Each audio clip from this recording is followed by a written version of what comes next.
losing hope. But I'm broke, but now I'm living adding digits, count my zeros and some decimals. And I wish you would try to test me, yo. You should listen to the lesson, no. Masterminds out of Mexico, I invested though when I let it grow.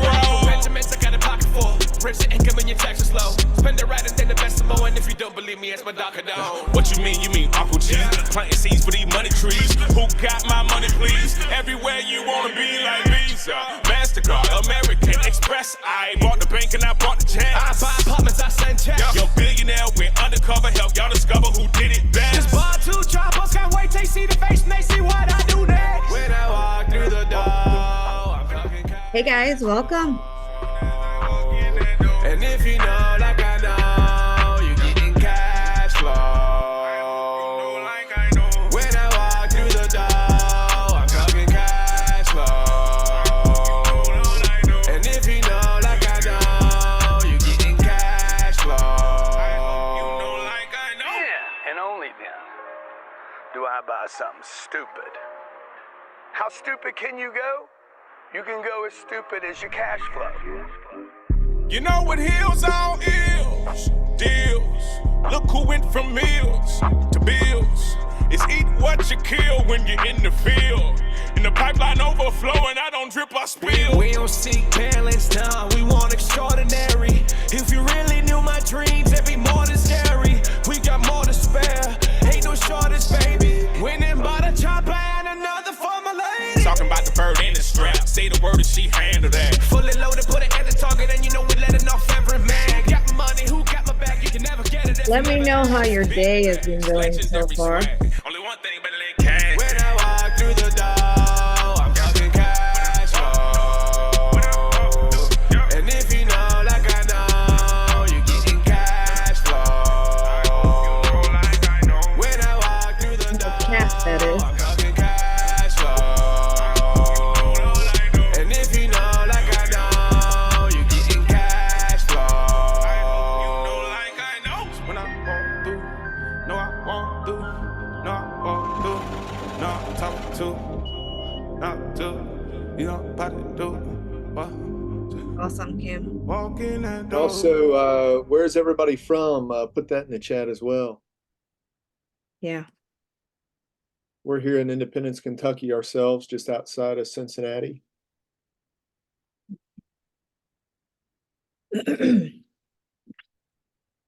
I am going to stop share. Jerry, you go ahead and share. Alrighty. I think my friend Sherry's on here. Sherry, if that's you, say hi. Hi. That's you. Okay. I'm glad you can join tonight. Thank you. Thank you for sending the update to remind me. Awesome. Good, good, good.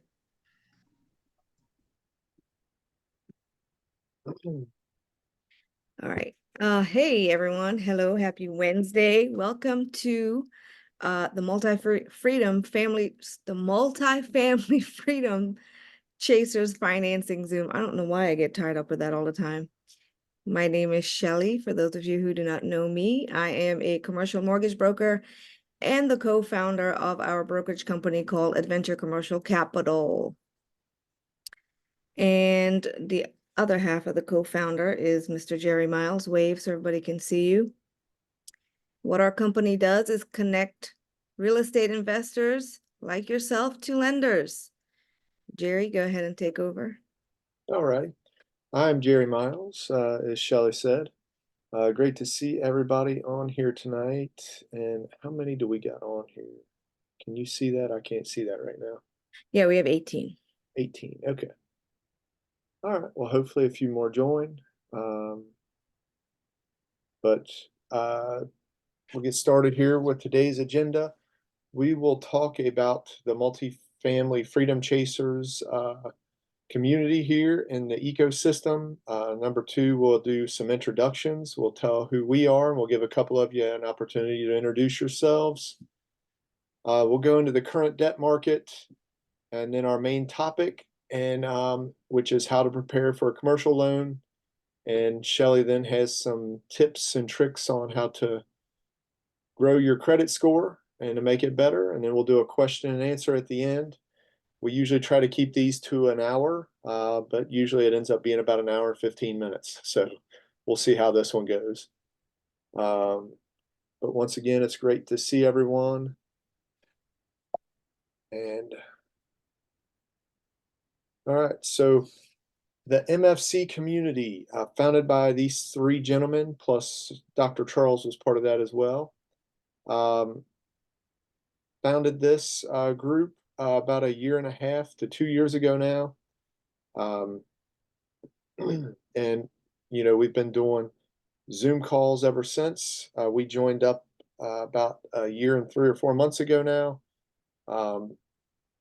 But been doing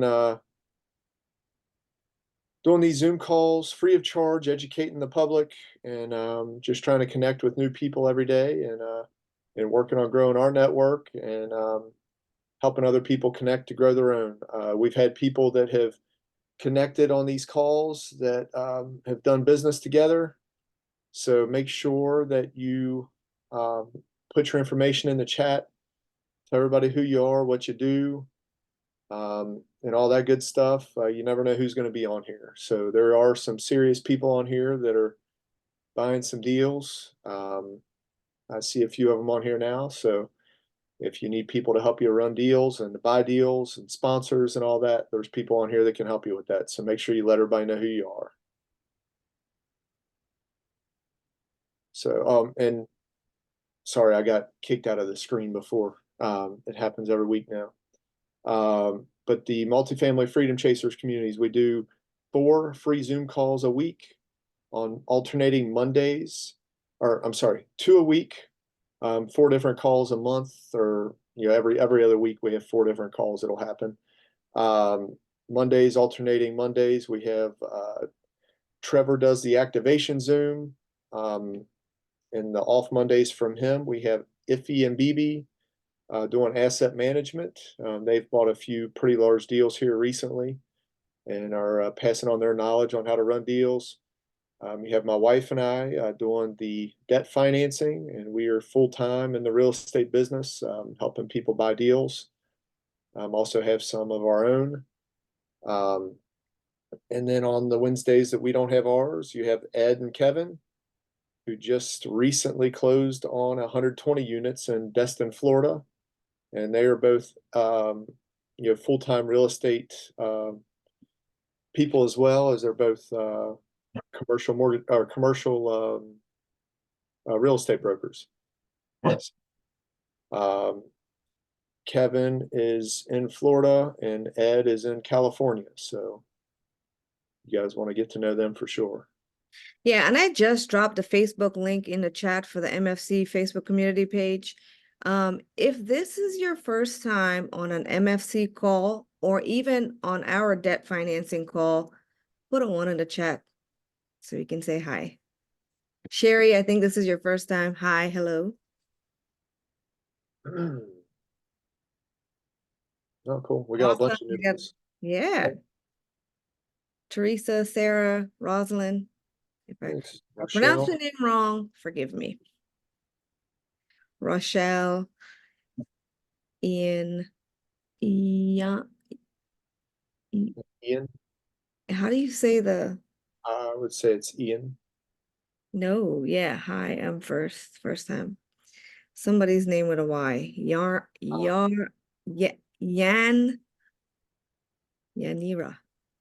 I think I said it right. Okay. And Sherry.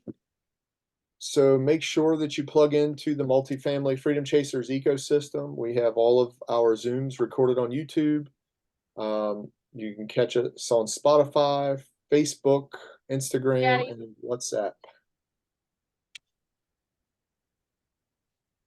And tell you a little bit about who we are. That's me and my wife and our 2 boys there. JJ, the older one, is in the back. He is actually getting ready to graduate high school next week and working on his speech. He's the valedictorian of his class and got to do a speech on Sunday. Yeah. So, but he'll be on here in a minute, I think, because he helps us with all the tech stuff all the time. So, but that's me and my wife and our boys. We are commercial mortgage brokers and the co-founders of Adventure Commercial Capital. We lend on commercial real estate nationwide. We lend on all asset classes. We do bridge debt to agency to CMBS. We have a lot of different options. But we started in this business, I guess it's been 4.5 years ago now. We started this business because we were real estate investors ourselves. We have a construction business. We've had that business for over 20 years now.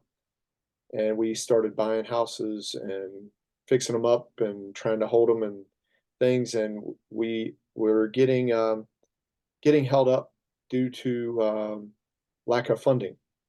Had a couple of commercial lenders that gave us a runaround and tried to overcharge us, and we didn't like the way we were being treated by the commercial lenders. And we decided that these guys are not honest. They're overcharging. They're not doing right by the customer. We can do a better job than they're doing. We went to a training school 4.5 years ago and learned how to run this business and got connections to a bunch of different lending sources. And since then, we've been working on growing our own book of business through whether it's with new lending sources and then new people looking for funding. So we're here to service a real estate community, and that's what we do here every Wednesday, is trying to educate people as well. So I want to give everybody a chance. Well, not everybody. Probably got time for one or two people. If you want to tell us who you are, where you're from, where you're at in your real estate journey.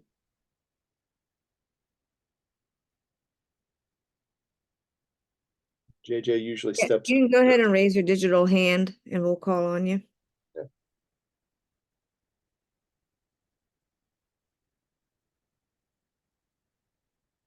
And if we don't have anybody, then I can move on. I'll go, but I just don't know how to raise my hand. But I see Okay. the same here. Ian, you go. Ian, you So we go. got Yeah, Kim I'm Ian Williams. and Ian Williams. Go ahead, Kim. Ladies first, and then Ian, you go. Oh, okay. I was saying Go ahead, Ian go Kim. first. Okay. So my name's Kim Mattis, and I was a sub-2 student for several years, mastermind, and I met Jerry and Shelly through the Multifamily Freedom Chasers like well over a year ago, almost 2 years ago, it feels like. But recently got back in touch with Jerry for because we are back trying to get into multifamily. So we're looking in North Carolina, all of North Carolina for multifamily, and specifically Charlotte for co-living.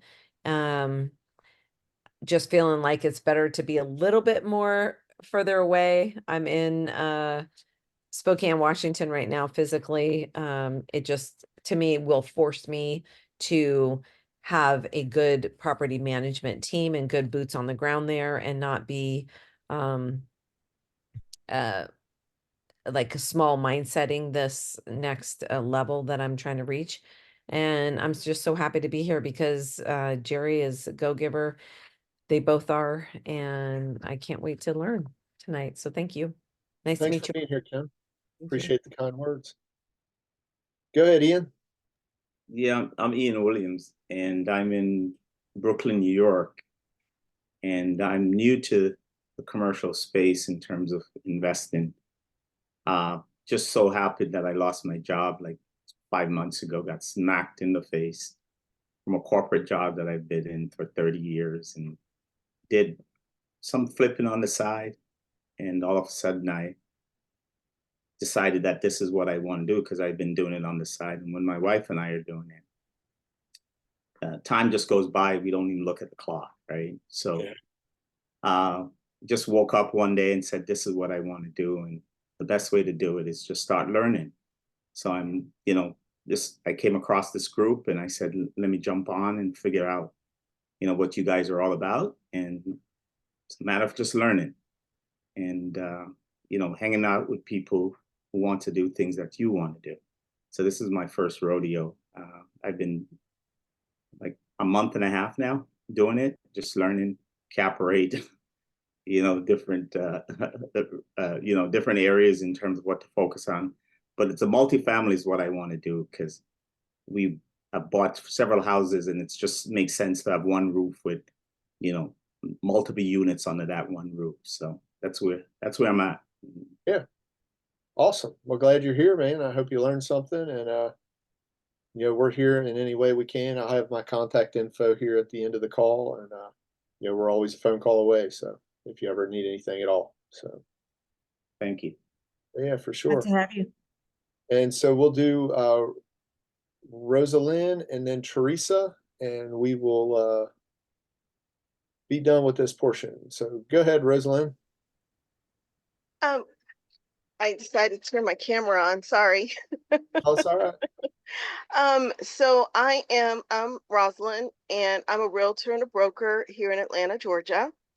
I've been in the business for over 20 years, and I started out as an investor, single family and duplexes. And when the market crashed, I had to do a shift and just focus all of my energy on my clients. And I'm tired of making them money. So I work with both residential and commercial clients. And so I know enough to help them, but I don't know enough to help myself. And I'm really ready to retire. I am in a position where I now need to take care of my mom. And so I need the passive income that I know I can get from the multiple multifamily. Yeah, yeah. And so any help I can get, that's where I'm at. Awesome. Well, glad you're here. Glad to have you. Yeah, Thank for you. sure. Yeah. And so we understand the taking care of mom. Shelly's mom's lived with us for 15 years, and she's got dementia and things. So now we have somebody that comes in so we can do these calls every Wednesday. So, or every other Wednesday. So it's challenging sometimes, but it's definitely rewarding and good to be able to do those things for your parents and stuff. So, Yeah. and And it's Teresa, expensive. yeah, Yeah. Hey there, everyone. My name is Teresa, and I just want to thank you guys for putting on this workshop. I'm a sub-2 student. I'm a real estate agent, just getting into investing, wholesaling, and I have a buy and hold, working on a fix and flip. I work with partners in the Cleveland, Ohio area, and we are interested in transitioning from the residential to the multifamily. Our goal is to move out of our 9 to 5. Like, we both work 9 to 5, and it's so tough trying to do the real estate investment and hold down your 9 to 5 and hold down things that have to happen in your house. So we want to be able to transition to the multifamily, but really, at least for me, my partner is a little more into it than I am, understanding how that actually looks to make that transition. When you think of getting like 120 doors or even like 60 doors, it's like, man, if you don't have the capital, how do you go about doing that? So this is very informative. I'm so grateful for both of you for educating us, and just for, at least for me, to have hope that it can happen. You just need to have the plan and work the plan and surround yourself around people who can help and are willing to help. So I know that's Pace's heart. That's my heart as well. So thank you guys for just being available to do that for us. awesome. Well, we're glad you're here. Thank you. Glad you're here. Glad you're here too, Kim. Yeah, you guys are in the right spot. Yeah. Okay. So, getting on to the current debt market update. Current rates, you know, for the last, I guess, 4 weeks, the treasuries went up a little bit. We were up, you know, 4.8, 4.6 at different occasions. We're back down to the low fours now today. You know, they came out with the inflation reports this morning. They were you know, a little better than they expected, so everybody was excited, and the rates came down just a little bit, or the treasuries came down just a little bit. I'm not getting real excited. I don't know that, you know, the if you listen to the Federal Reserve guys and girls that make the decision on the federal rate, some of them are even talking like, we need to quit talking about lowering the federal funds rate. We still might not be done raising, is what one of them said this past week. So who knows? If you listen to them and buy into every word they say, you might need some heavy medication. But I just try to sit back and see the big picture. We got an election coming up. Who knows what they're going to do before the election? It's all up in the air. I always tell people, if you buy real estate that's cash flowing, and you have a plan for the real estate that doesn't involve refinancing the real estate anytime soon, then you're going to be safe. So cash flowing real estate that pays for itself is always good. So, but the federal funds rate, when we got to that 5.25 to 5.5, that's the highest it's been in 22 years. The treasury rates determine what we pay when you're looking at, your mortgage rates, when you're looking at home mortgages. Most of those are based on the treasuries. Most of, your long-term commercial rates are based on the treasuries, whether it's CMBS or agency. And you'll see, as we look at the next pages, you'll see that, there's a spread in there, and that spread determines your rate over top of the treasuries. So this is the Freddie Mac small balance. Freddie Mac goes 2 million to 7.5 million in loan size for the small balance loans. When you get up 7.5 or over, you're in what they call the conventional products. So, a loan to value of 65% with the DSCR of 1.4. You can see the rates down there below. And those rates will fluctuate depending on the location of the asset, and also the strength of the borrower. So in location, higher populations, more job opportunities, low crime, those are going to get you your better rates. Higher crime, you're going to jump your rates up a little bit. Lower population areas, you're going to jump your rates up a little bit. Or, if you're in an area where there's just one employer or two employers, and, we can get you a loan, and that way, your rates are going to be a little higher. Just anything that makes a deal a little less appealing to the lender or the bank. So this is Freddie Mac's, and this is Fannie Mae's. If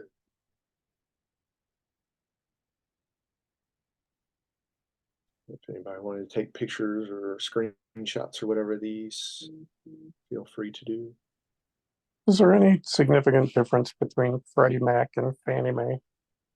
I'm sorry? Is there any significant difference between Freddie Mac and Fannie Mae? Fannie Mae, a lot of the difference between the two is, the areas they'll lend, and sometimes the type of assets they'll lend on. Freddie Mac gets a little more ambitious in lower population areas. Fannie Mae likes the higher populations. Those are some of the differences. Location is one of the biggest differences.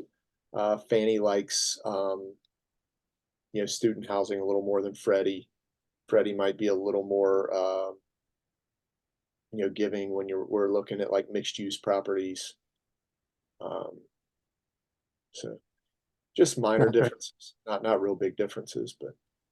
All right. I'm just trying to figure out the best way to navigate through when trying to find debt for deals. Yeah, for sure. And right now CMBS is even looking more appealing on multifamily, because CMBS rates are right in line with like Freddie and Fannie right now. They're real close to each other. So, and that's not been the case for a while. For a long time, CMBS was up in the sevens, and Fannie and Freddie were in the sixes, or but now CMBS is getting down close to the Fannie and Freddie. They're a little easier as far as underwriting on you know, the type of deal and also the borrower strength as well. So, and how's it going, Edward? I hadn't seen you in a while. Yeah, you probably haven't seen me in this look either. No, I got a cut haircut your hair a off, while yeah. back, but yeah, I think I saw you once since, but Yeah, yeah, yeah. going good, Good. Are you going to be So, in Miami next month? I will be in Florida next month. I don't, what, what are the dates? I'll check on it. Yeah, the Bring Your Text, Deal you can workshop. text me offline, but Yeah. yeah, Yeah, yeah. All right, man. Good to see you. thanks. Um, so as far as the real estate market, okay, Lisa has her hand raised. I just saw that. Go ahead, Lisa. Oh, thank you. Thank you, guys. Yeah, just a quick question about the DSCR. I heard you mention it's at 1.41. I typically heard in the past like 1.25 or even as low as 1.21. It doesn't sound like a big difference, but I wanted to know Yeah, why it is at 1.41. Yeah. well, you can see where your rates are at all the way on the left side. On this, you see 80% loan to value and a 1.25 DSCR. That is the best that you will be able to do as far as Fannie and Freddie. 80%, 1.25. You know, and if you borrow a little less leverage and a higher DSCR, you see that your rates are better on the second column here, where you're in the, and then they're even better when you have less of a loan to value with a higher DSCR all the way on the right. Oh, gotcha. I see it. Okay, perfect. Yep. All For right, sure. thank you. And certain markets and things are going to, you know, the lender's going to hold you at different levels depending on the market as well. So, I mean, you might be able to qualify for 80% or 1.25. And if you're in a market that has like higher crime and things, but the lender's going to say, you know, we don't like, you know, that there was so much crime in that area, you know, whatever. And they might say, well, we're going to hold you to 1.45 or something like that, you know, just because they don't like the deal as much. Hey, So, Jerry, what is, Understand. Yeah, me and Ian keep coming on at the same all time. right, yeah. Dude. I just got a quick elementary question. The Yeah. acronym DSCR, what does that mean? debt service coverage ratio. So you can go back to our last Zoom that we did, and our last Zoom we did was on DSCR and how to find your DSCR. But if you look at a home mortgage, you know, most people have gone through the home mortgage routine of, you know, qualifying for a home mortgage, and you qualify through your debt to income ratio. On real estate, on commercial real estate and investment real estate, you qualify based on the DSCR. So it's debt service coverage ratio. So you take all your income, you know, and you have to be 120% over with your income over top of your expenses for the you know, DSCR to be 1.2. Okay, thanks. But we go into detail on that on our last one. You can find it on YouTube. Okay. So And just real quick, Jerry, my question was going to be, where are your underwriters gathering their crime data? Where do we need to be looking when we're vetting the properties? they'll just do a Google search generally. Okay. You know, if you type in an address, usually there will be, and there was a murder in that parking lot, that'll pop up. You know. Yep. Yeah. Yeah. I actually found a couple properties like that. Oh, okay. Yeah. I ran away. Oh yeah. So the market's been pretty stagnant since the rates have gone up. A lot of people in pain, you know, having to pay, you know, when their rates go to adjustable or their terms end. You know, we're starting to see some more movement in the market. These sellers that have been holding on, they've been trying to hold on, hoping the rates are going to come down so they don't lose money when they sell. A lot of them are starting to realize we're not going to be bailed out by lower rates. And so they've kind of, you know, some of them are just coming to the realization that, you know, we're going to have to just sell and rip off the Band-Aid. So there's a lot more opportunity coming, major correction underway. $2.7 trillion of debt maturing by 2027. So these are people that are going to have to refinance. They're going to have to sell. They're going to have to do something.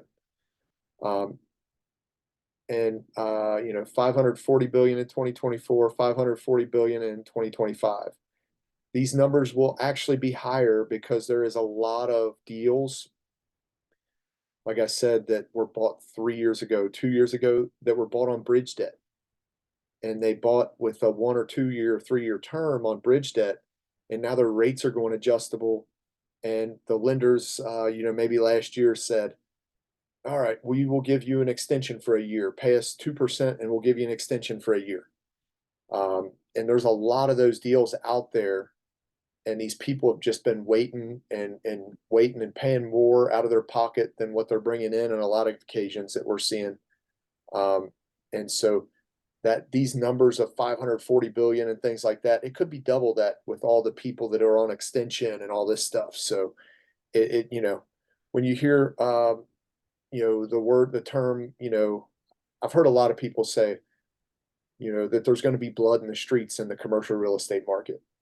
And there's different ones that have been coined. I don't know who actually said it first, but, buy when there's blood in the streets, even if it's your own blood. So if you have deals that are going sideways because of the market, and you're able to get some good deals on something else, it's probably a good time to buy. So there's going to be a lot of deals coming. So it's a Jerry, good where time do you to get find into these? Where do you find these deals maturing on LoopNet, or where would we look? LoopNet. I mean, there's a lot of different sites. I like Crexy, but the biggest way to do it is when you get on LoopNet, you get on Crexy, go to the brokers. When you get on there and you see the property, put your information in there for the broker, and even give them a call and tell them what you're looking for. Tell them you want to be on their mailing list, and you'll start getting the deals that the brokers and things get when they get listings. They start sending out to their email list and things. That's probably the best way, to see more deals. There's a lot of people that are getting on and just starting to cold call. They're looking for the data. They're paying for the extra data from Crexy and LoopNet and the different ones that shows whose loans are maturing and things like that. So you can really get into the weeds and start finding the deals that way. But there's a lot of different ways to do it. But I would say starting out, just getting in and meeting the brokers and getting on the phone with them. So, and I see Lars, you have your hand raised. Yes, Hey. hello. No, I would agree with what you just said 100%. That's exactly what I've been doing. I've noticed that a lot of the listing agencies, they'll list one or two of their properties on LoopNet or Crexy, but they'll have a lot more, or they'll have a number of off-market things. So in the beginning, I was seeking out, seeing who was listing it, and then I was going to their parent website and then seeing what things caught my eye, and then engaged and initiated that conversation with them, and let them know what it was that we were looking for, and kind of what our buy box was. And yeah, now my inbox is like overflowing. It's like it takes like a good amount of time just to go through and weed through this stuff, because they will definitely send you stuff outside of your buy box. I would suggest going and getting a new email for just that. Get a new email address just for all the emails that you'll get. Because you will get overwhelmed with emails from these guys. So. Without a doubt. And going back to where you were talking about, I put in the chat the crime rate. I love city data for a lot of the market and neighborhood analysis. They've got a lot of stats there. So there's a lot of information there that you can really kind of fine tune it, especially when you get down to the neighborhood side of things, you know, because so many markets, it might be a great market, but it could be smack dab in the ghetto, and that will get weeded out. And when you get in, start looking at the neighborhood side of things. Um, there was one more thing I wanted to mention, and it just like eluded my memory at this time. That's cool. But Well, thanks for being here, Lars. for sure. Well, I'll go ahead and hop off and let you continue on. All right, man. Thank you. All right. So we'll get into the main topic tonight, which is how to prepare for a commercial real estate loan. The first thing you need to do is know your options. When you're looking at certain assets, if you have a buy box, a couple people have talked about buy box tonight. You got to know what you're looking for, and then when you know what you're looking for, you need to also then realize that there's certain lending products that work for that asset or that asset class, and learn those lending products. And just learn the different types of loans and what suits your needs the best. Whether, if you're buying multifamily, multifamily that is,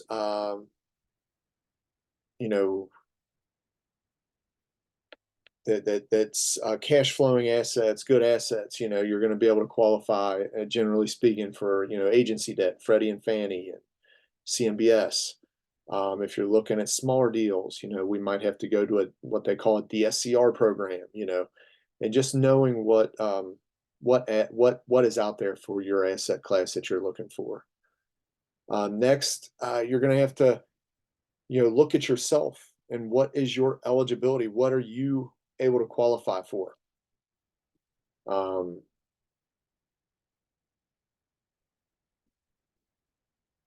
So the personal requirements for each of these loan types, what's the net worth requirements, the credit requirements, experience, equity required.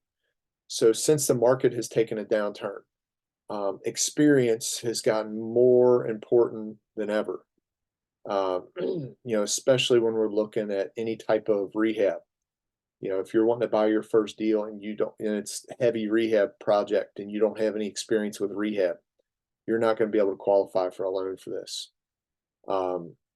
Net worth requirements, generally speaking, commercial real estate wise, if you're wanting to borrow $2 million for a deal, you've got to show a net worth of $2 million or better. Now that can come in, the form of 3 partners together showing their net worth and qualifying together. So 3 people can qualify together, and if they have a combined net worth of the loan amount, or 5 people or whatever it is. There are people on this call tonight that have the net worth to buy, $15 and $20 million deals.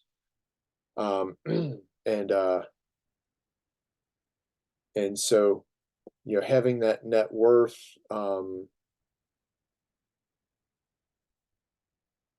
to qualify, they're there, and they are there, and just looking to sign on debt with people and become partners on deals.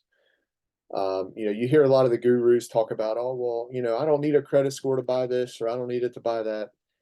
If you ever want to sign on the debt on deals and be that GP or that KP or that, person that is able to sign on debt, you've got to have a credit score of 680 or better.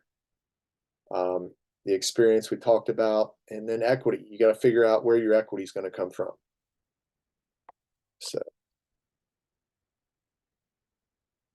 next, find a lender. You need to figure out who is it that has the loan products that suit my needs. Banks. Sometimes you can get good deals at banks. Banks are getting tighter and tighter right now, and some of them don't have any money to lend. The banks are in a lot of them are in a bad situation, And it all comes back to what we was talking about before. We have all these loans that are on extension and things like that. You know, lenders and the lending brokers and the banks, they all get paid fees on this money. And so they're getting paid when the money recycles. Money hasn't been recycling in the last 2 years since the rates have gone up. And so, something like 50% of lending brokers right now have, are either trying to hold on and driving Uber, or they're out of the business right now because they've not been making money. The deals haven't been closing, and things just haven't been moving. Banks have money lent out. The money is not recycling because people aren't coming out of the deals. So there's a lot of pain there. But you gotta know who it is that you want to work with. We're brokers. We have relationships with banks. We have relationships with private lenders. We have relationships with REITs, a lot of different, family offices, a lot of different options, and we know where to put your stuff. So, we're always a good option. And, if there's another guy that's a broker, I will tell you, be aware of people that overpromise. If you've gone to 5 lending sources and every one of them has told you, well, this deal isn't going to work, this deal isn't going to work. And then you get somebody on the phone that says, this deal's awesome, I can get you this, and they're over delivering and things like that. Be aware of that person. There's a lot of shysters out there. And we've had to pick through our lending sources because as things have gotten tighter, some of these people are trying to collect upfront fees and never deliver. So there's a lot of shysters out there, and I just want people to be careful. I don't want people to, you don't want to lose money paying for appraisals and things like that never get done, and just, there's a lot of craziness going on in the market. So, prepare your documents. Personally, you're going to need to, have your PFS and SREO. Your PFS is personal financial statement. SREO is schedule of real estate owned. And then you have, getting your docs together for your equity. You'll have to have an attorney if you're raising money. You're going to have an attorney, and find one that wants to work with real estate investors that are raising money for deals or syndicating deals. And getting your team together. Now, I wouldn't go out with a team before you buy a deal or anything like that. I wouldn't go and try to set up LLCs and all these things, because when you get an attorney and you get the lender involved, the lender is going to tell you, hey, we want your LLC set up this way with with all your partners. We need them called this, or we need them called that, and your attorney's going to tell you, hey, you need to do it that way. So before you talk to a lender, and before you talk to before you go to an attorney to get an LLC done, you need to have a deal. You need to be, the LLC and all that can be a later thing. You don't have to have that ready right away. So, and you're better off, letting the lender tell you how they want things structured, or letting the attorney tell you how you need things structured as you're coming into the deal. So.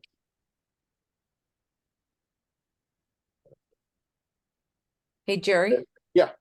Can you touch on that last point just for a second? Because Yeah. I'm not sure if a lot of the newbies understand that, with the SEC rules, and like just a quick, like high 30,000-foot view. Yeah. So they don't get ahead of themselves in how they are approaching their potential capital partners. Yeah. Yeah. So you're generally going to be okay if you're going and you're talking to friends and family, because your first deal, you're going to be talking to your aunts and uncles and your cousins and just everybody, your people that work with you and that kind of stuff. When you start going outside of that circle, you need to be real careful how you present things, and definitely be talking to an attorney. I mean, really talk to them early. I mean, call SEC attorneys this week and talk to them and just kind of get a feel for what you need to do in your next steps. I'm not an attorney, so I don't want to give out too much advice with it, but you know, don't take this as advice, but just call an SEC attorney and have the conversation. That is a very important part of the deal. You know, is making sure that you're not doing things against the law. So, but yeah, thanks for that. You know, submitting your application. You know, once you have a deal, you get under contract, you know, your lender's going to present you with an LOI. When you sign the LOI and the application, you know, be prepared. There will be a due diligence fee.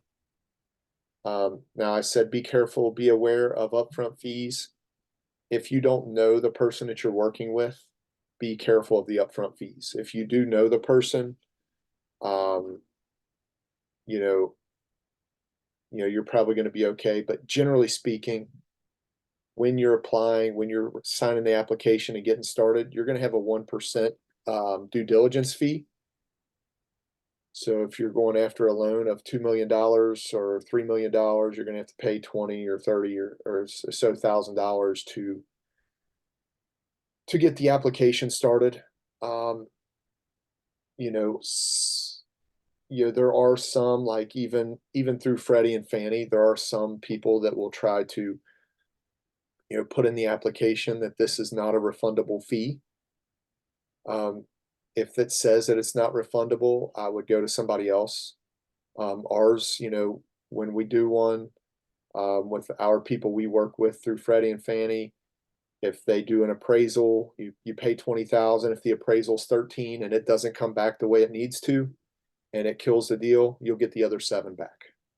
You know, if they've paid some other fee, they've paid for some other stuff and things like that, you might not get all that 7 back, but you're going to get back what isn't used in the due diligence. So that's just another thing to be careful of, but make sure that you're prepared for those fees because you know, multifamily is expensive. So that's all I can say. And I think this next slide here is yours, babe. Okay, good. If you guys think that Jerry has dropped some great information on you tonight, let him know in the chat.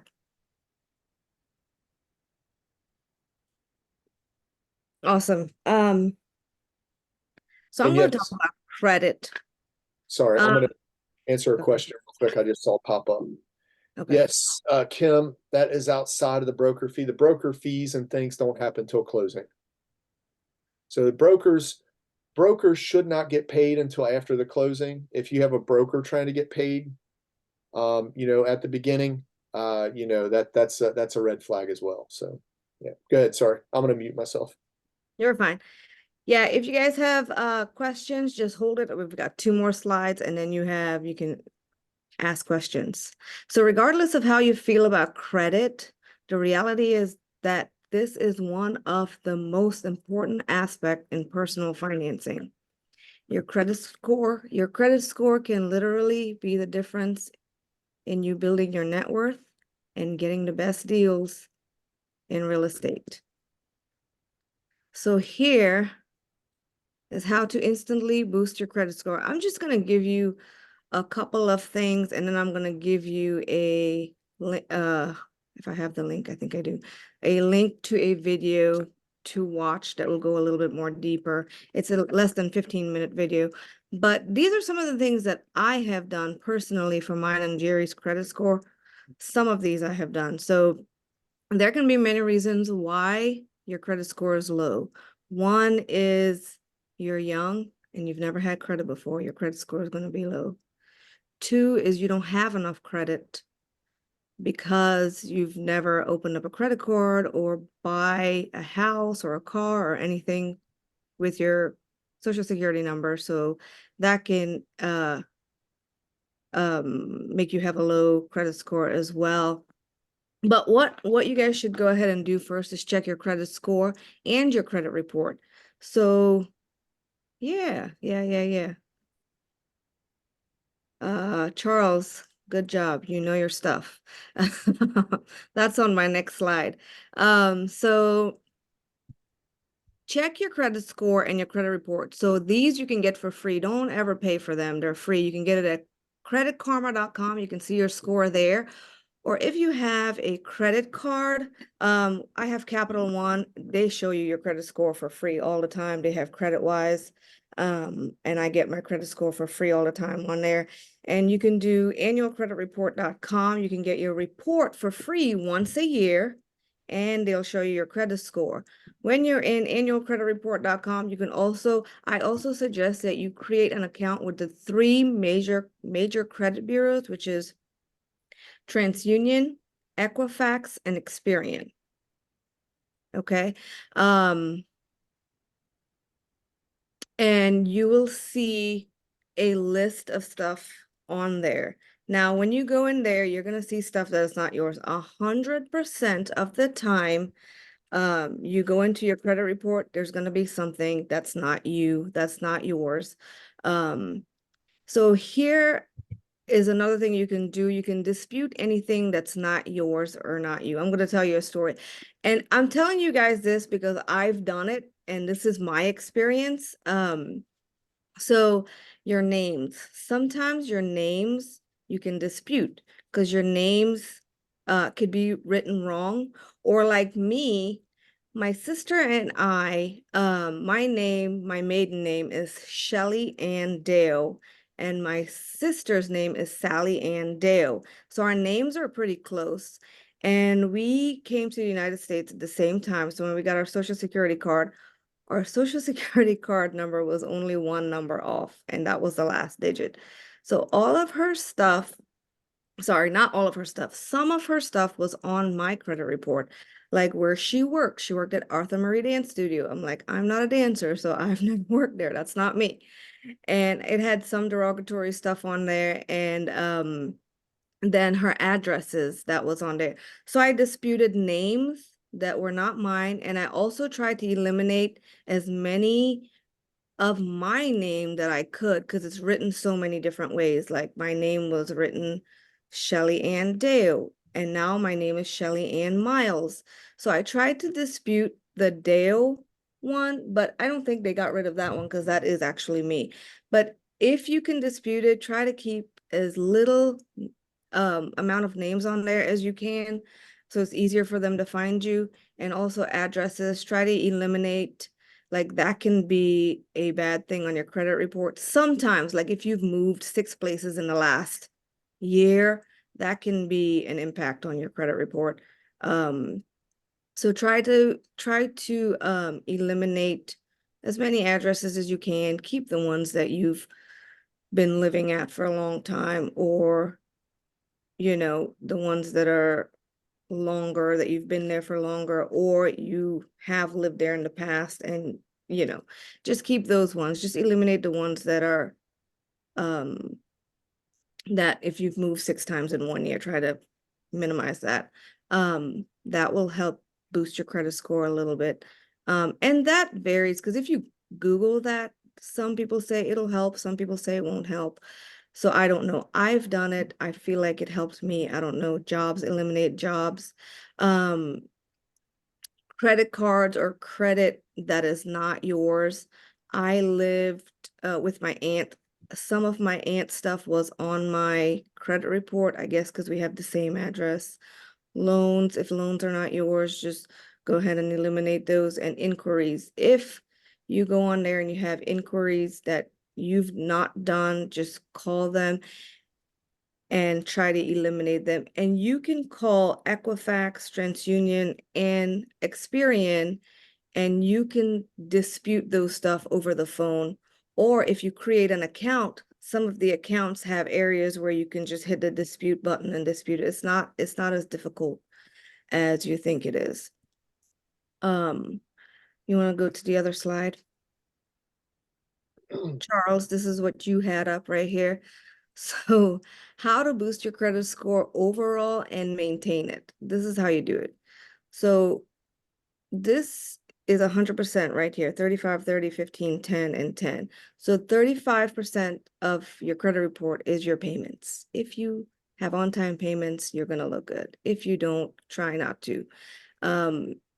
But checking your credit report and being on top of it once a year, that helps you stay on top of it even better.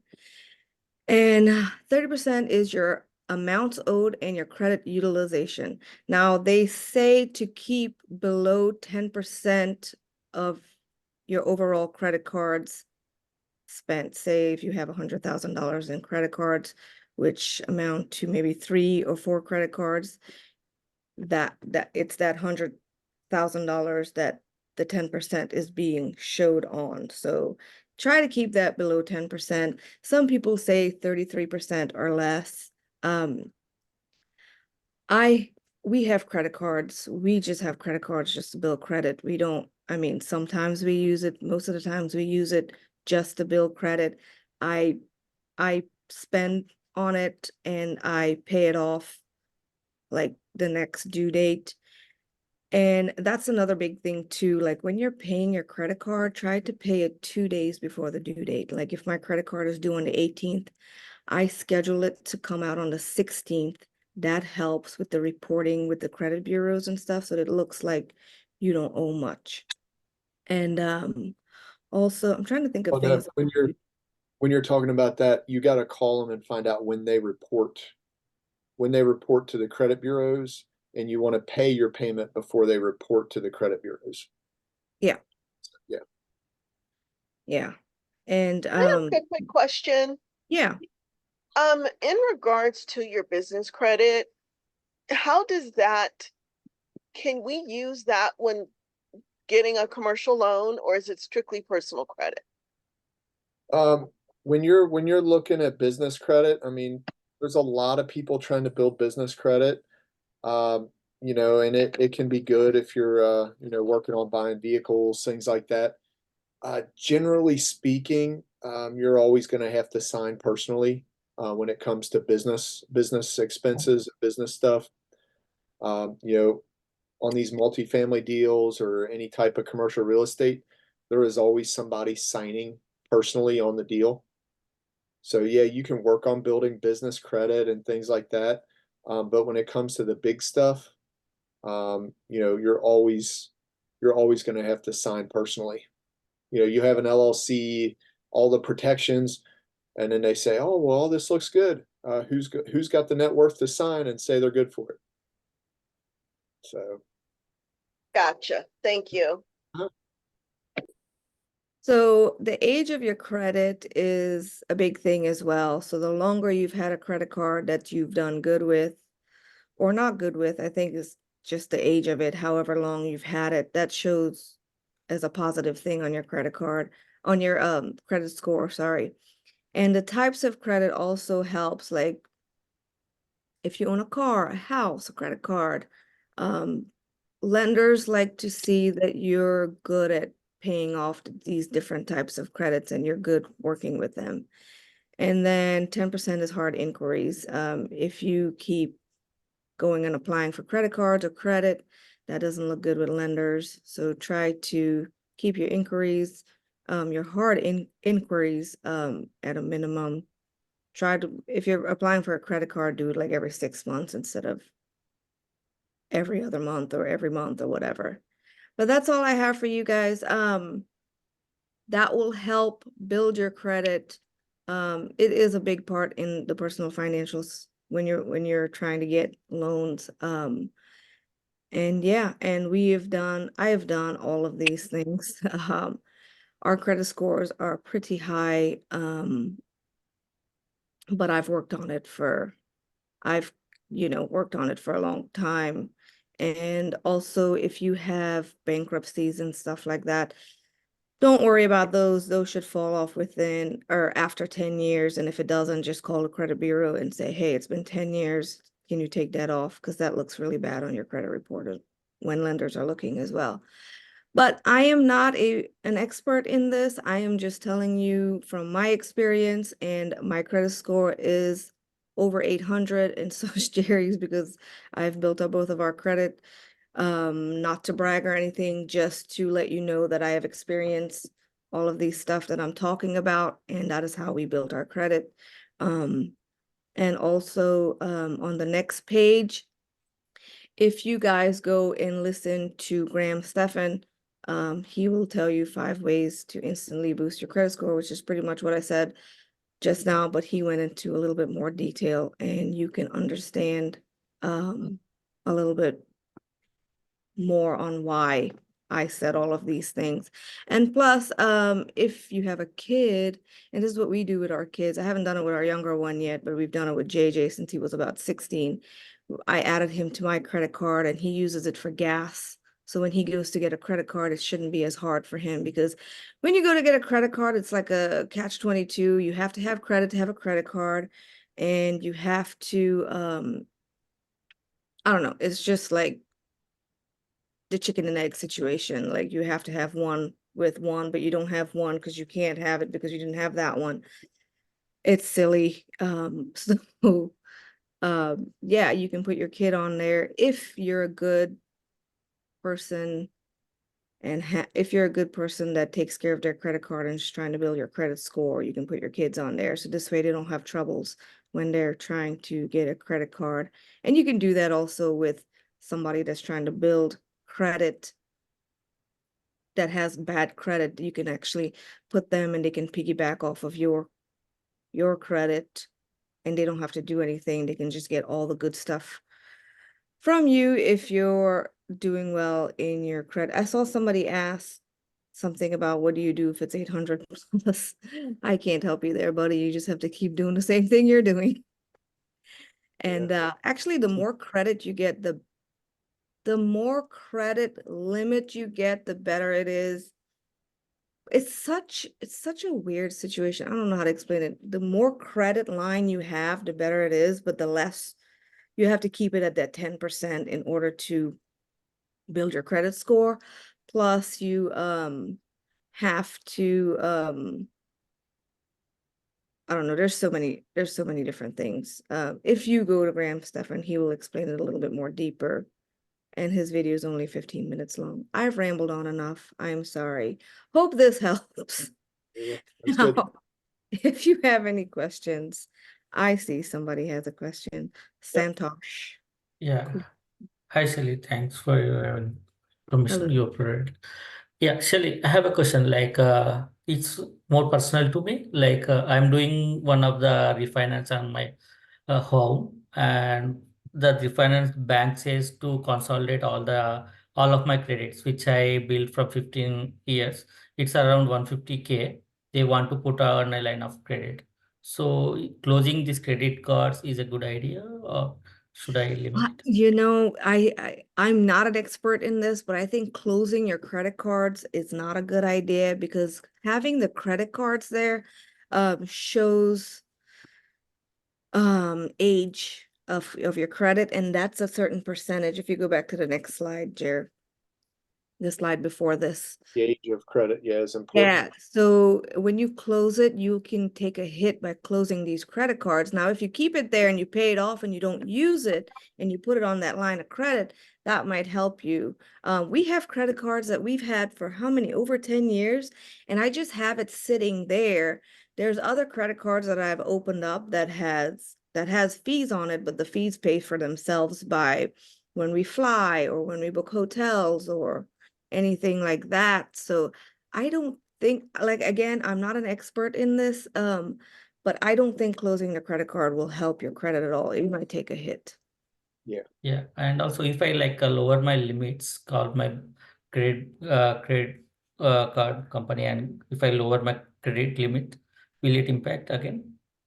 Yeah, Because I'm getting a line of credit. I wouldn't lower my limits either. I would leave the limits there. Okay. Yeah. Yep. All right, and I saw Chris Skinner in the chat said it said, hey, doesn't Grant say that you don't need to worry about your credit and you're using other people's money? You know, he says What are that you all talking the time. about? Yeah, he says that all the time. You know, me and Chris and Edward, I don't know, a couple of the others might be in Grant's real estate club as well, but we're in Grant Cardone's real estate club together. He does say that all the time. You know, And I think he is saying it to prove a point that don't let that be an excuse on why you're not buying multifamily. Use other people's money and use other people's credit and all those things. If you want to eventually be the guy or girl that is KPing the deals and the one that people are bringing deals to because you want to grow your net worth in your business that way, then you can get started if your credit's not good and use other people's. But at the everybody here, as they're moving, want to be the person signing on the debt and doing all and being the one in charge. And the way to do that's get everything in order. So, all right, cool. Yeah, I see you. You already knew that, Chris, but you're just trying to ask the question. So I appreciate it. And see, Yeah.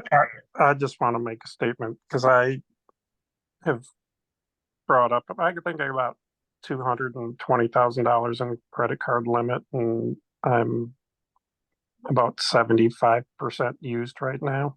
Yeah. And I'm over 700 credit score right now. So, it's pretty good to have that utilization. No late payments.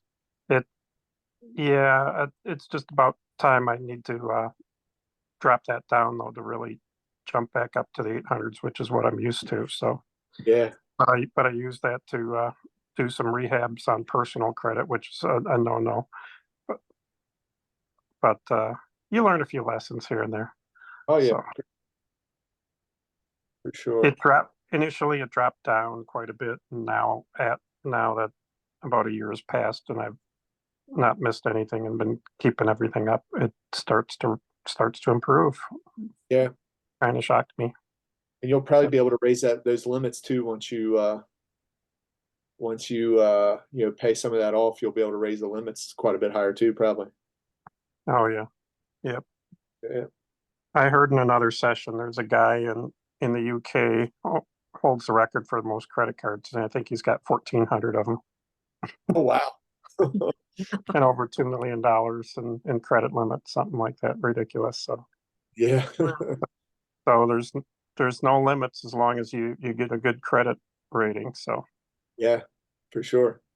I saw Lisa had her hand up, but she is Oh yeah, yeah. I wanted to know. I've heard of GPLP, General Partner Limited Partner. What is KP? Key principal. Key principal? Key principal is the person that you'd bring on it's this person you bring on to sign on the debt and stuff. Oh, gotcha. I understand now. Okay. Yep. Perfect. Thank you. Problem. Also, good, I just dropped the link for the Graham Stephan video in the chat. Go ahead and grab it right there. And I'm going to put our information in the chat if you want to reach out to us directly. I saw some people saying that they've tried to reach out on Instagram. I apologize. I'm sorry. I get messages on Instagram all the time. I'll put our information in the chat so you guys can have it and reach out. Best way is email or a text message for me to get a hold of me. And go ahead, Chris. So basically, I just want to let everybody know in here that you can, if you own single family homes that are rentals, put HELOCs on them. If you've got good credit, get that done.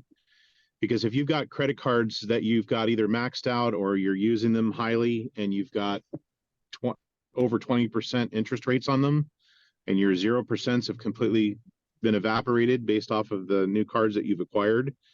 There's a lot of people out there that are doing rent stack, but HELOCs, there's actually a methodology of being able to use the HELOC as your payment to all of your properties, and then you take your income and then pay off the HELOC, and you can pay off your home sooner that way.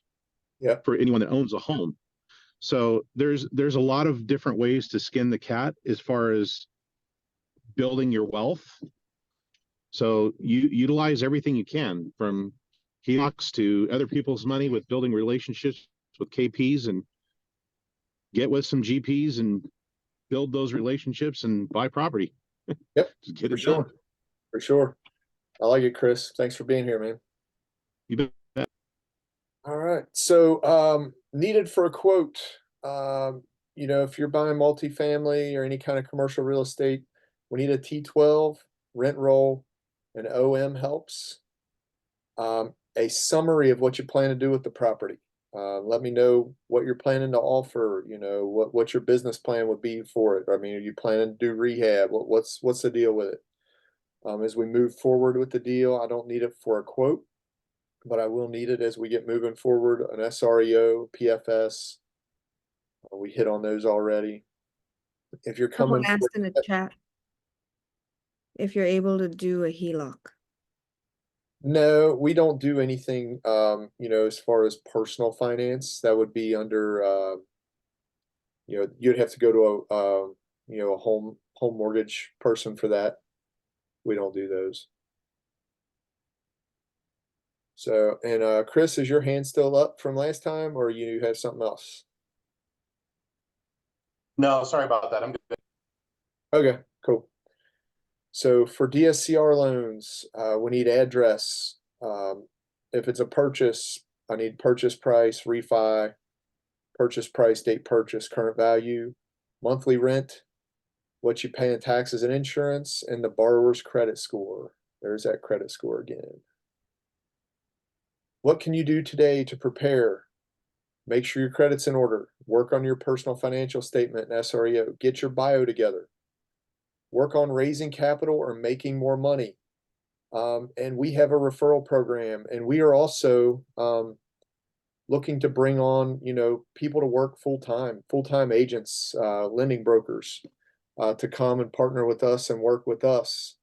Some of these deals that we're working on, if you have a 9 to 5 and you're just wanting to work in real estate, start looking and telling people that you can get deals done for them as far as lending. Some of our referral fees will pay your year's salary off one deal. If you close 2 of them, you might be able to leave that 9 to 5 and you're in real estate full time now. Reach out to us about that. We'll be doing a referral program call. You can just, refer business to us, or you can come on as a partner and walk along with the customers, and you can make more money that way. So Where can I find an example of a personal financial statement that I can? Yeah, I have a bunch of them. I can't really give any of those to you. But go type it in Google. You probably find good examples on there. Yeah, if you just Google it, you can find one. Yeah, You can type up PFS templates. Yeah, and it'll have your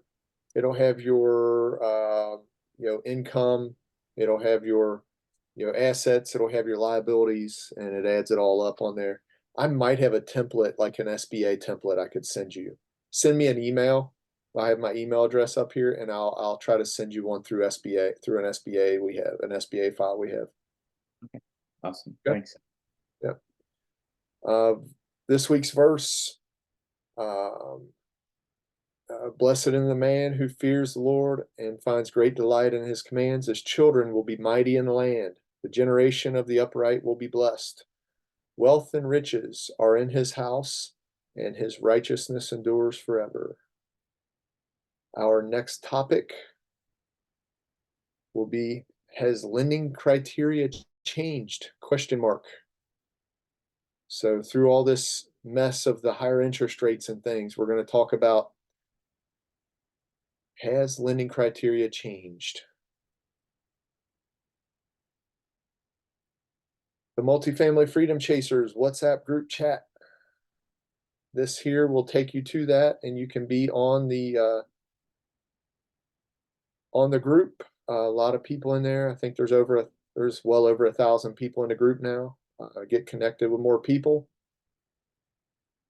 But scan the QR code.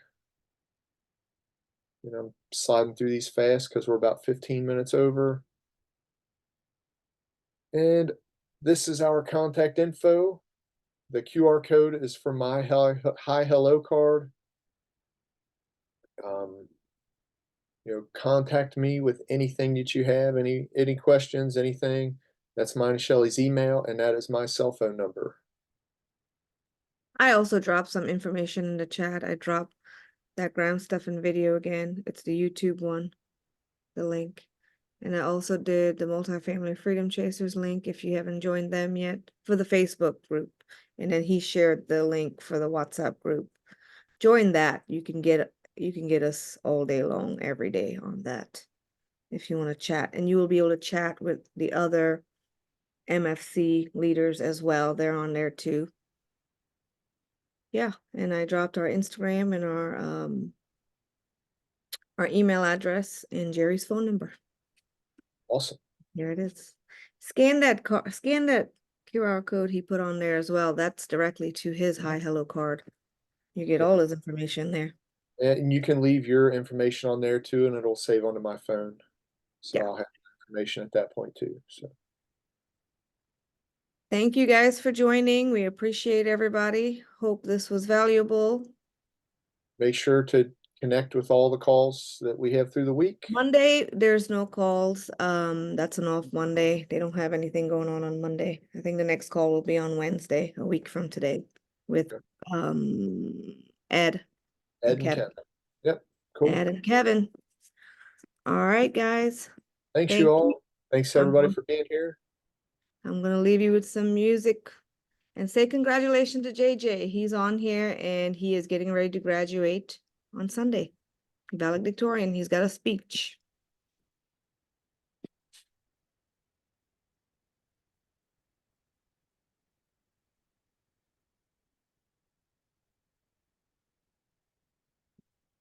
Everybody can see my screen.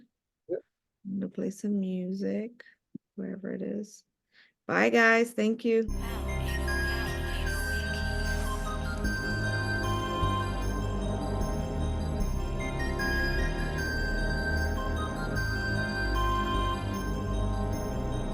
When I walk through the door, I'm talking cash flow.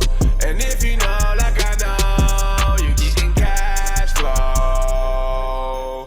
Prove what? Getting money, never losing hope. But I'm broke, but now I'm living at it. They just count my zeros and some decimals. And I wish you would try to test me, yo. You should listen to the lesson, no. Masterminds out of Mexico. I invested dough when I let it grow. Regiments I got a pocket full. Rich your income and your taxes low. Spend it right and then invest some more. And if you don't believe me, ask my doctor down. What you mean? You mean Uncle G? Planting seeds for these money trees. Who got my money, please? Everywhere you wanna be like Visa, MasterCard, American Express. I bought the bank and I bought the check.